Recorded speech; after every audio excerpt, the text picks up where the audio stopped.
Now, this is something that was brought to my attention on the Transformer Slag Discord. There was a discussion about the recent spike in the value of the Masterpiece MP-32 Convoy, also known as Masterpiece Beast Wars Optimus Primal, and how this was a figure that originally its original yen currency was $1,300 when it was sold back in October of 2016. Obviously, when it was ported over and imported over, the import prices were between 160 USD to about 199 USD, and in recent days, the value of this figure has jumped to upwards of $275 to $300 on eBay and the secondary market.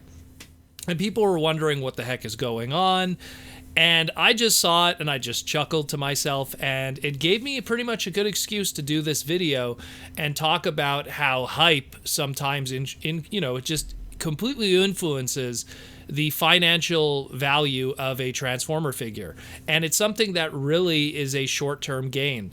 So what's going on right now essentially is, if you look at the data that's been going on in sales of Optimus Primals, they've been going from, and I'll pinpoint a date here, from May 2nd up until today.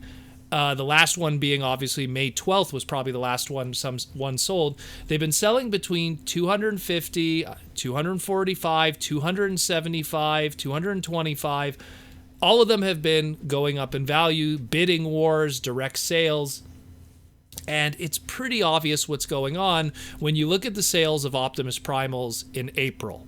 When you look at the sales of Optimus Primal in March, and it dives significantly to $125, $118, some of them even $99. What's happening is what I like to call market hype. What happened May 2nd that made this happen? Just didn't happen for no reason whatsoever. Yes, okay, Optimus Primal was never properly bootlegged in the Masterpiece market. There never was a second run reissue. Yeah, there was different versions of it. They did the anime colored one, they did the burning Convoy red one, but the traditional show accurate Beast Wars Optimus Primal, it had that first run in October of 2016, and that was that. But we've never really had this in before, where, Masterpieces jump this significantly in value, in a lot of ways, almost doubling its value. The primary reason for this was, and I mean, people are probably yelling into their screens as I'm about to say this, the Beast Wars live action movie was announced. And when the Beast Wars live action movie was announced May 2nd, a whole bunch of people that were maybe even from outside the fandom, just people who are toy collectors or whatever, people who are hot toy collectors or people who like to have good representations of screen stuff, they went, hey, I remember Beast Wars in the 90s. That was a pretty hype show. I really like that. And because the spotlight was now put onto Beast Wars, it brought a whole outside market of people that want this product. And here we go, Optimus Primal, that initially, I guarantee if you were a Beast Wars fan, when October 2016 rolled around and this product came out 4 years ago, you probably pre-ordered it. And if you didn't pre-order it, you probably got it sometime between now and then. So all us hardcore fans got our fix. It's more just the outside people of the fandom that didn't really get it yet. And it's not a surprise. This stuff happens all the time. Look, when the first Michael Bay movie was announced, not only was there a Transformer spike in value of Generation 1 product and stuff like that, but there was a spike in the fandom overall. We went from message board groups that maybe had, 300 people active to 1,000 people. We went from people that were going to BotCons and TFCons and maybe the hundreds to the thousands. And when you influx that many people, you all of a sudden create a different market dynamic, and all of a sudden a lot more people are vying for the same products. And as a result, when you have stuff like eBay where there's bidding wars, product just goes up in value. The Optimus Primal that ended May 12th had 44 bids and went almost up to $300, doubling its original Masterpiece value. So this is what's going on right now. It's essentially just a small market spike because of now an interest in Beast Wars, because we do have some kind of live action movie coming.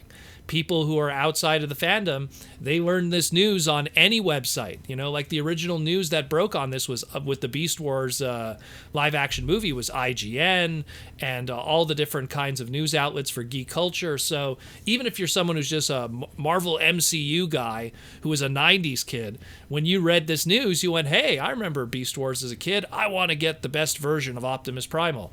And it's not just one guy saying that, it's many guys saying that. So it creates this financial explosion. So here's what I suggest.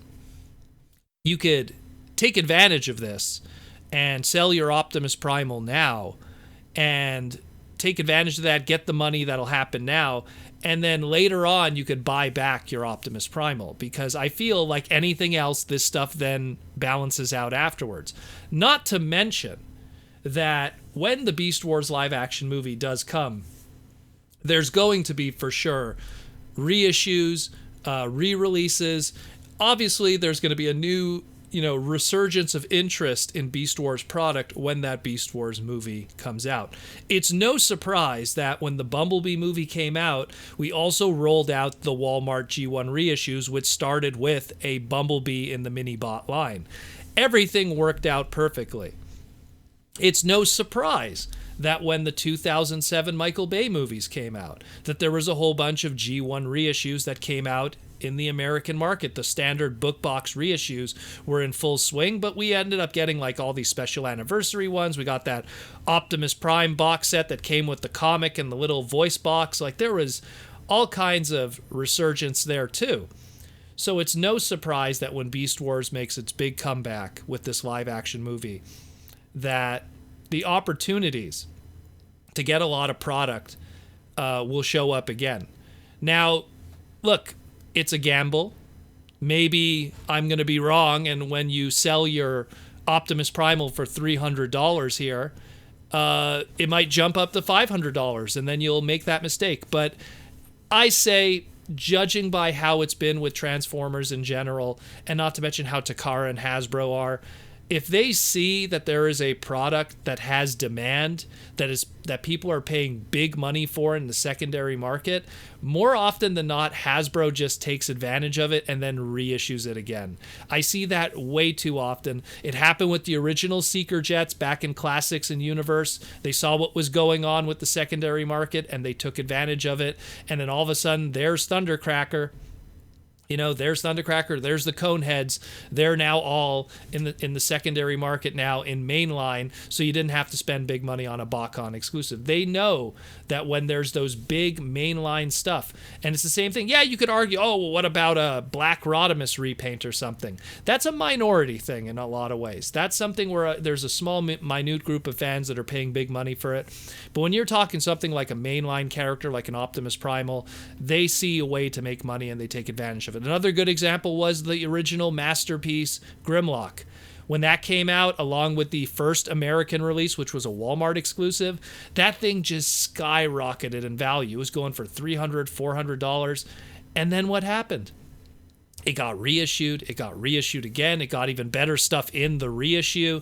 And the value of it just returned back to normal. Same thing with MP-10. MP-10 first release came out, people went crazy, they were scalping it, and then there was a re-release followed by another re-release followed by I think it was called the Vector Sigma re-release, which is like you got it from Hong Kong or Robot Kingdom, and it came with a Vector Sigma with a little golden key to Vector Sigma thing. Like Hasbro and Takara see when there's money to be made, and they don't just let it sit around. When it's something that they know they can make big numbers of sales, and all those big numbers of sales are going to influx of secondary market when they could be getting it themselves, they're going to take advantage of it. So when Beast Wars hits the scene, I would not be surprised if they'll do like an MP-32 plus Convoy, which will probably be the same toy with some extra accessories, maybe not a banana basket like last time. A banana box, excuse me. But, there's all kinds of things that will definitely show up. And I say that if you want to take advantage of the value, you could sell it now. I'm not selling mine because I don't really need the money. But if you're someone that really has been sitting on the fence of selling some of your product, here's one good example of a financial situation where you could put a Primal on the market and definitely make double your money back. You'll definitely make double your money. And that's really good. And if somehow in the future you change your mind and you want to get it back, it'll plateau by then. Heck, there'll probably be another release even. That's just my take. And that's the financial of it, really. And that's why I wanted to talk about it, because a lot of people were wondering what the heck is going on. And I figured I might as well give my 2 cents. And I love doing these financial videos.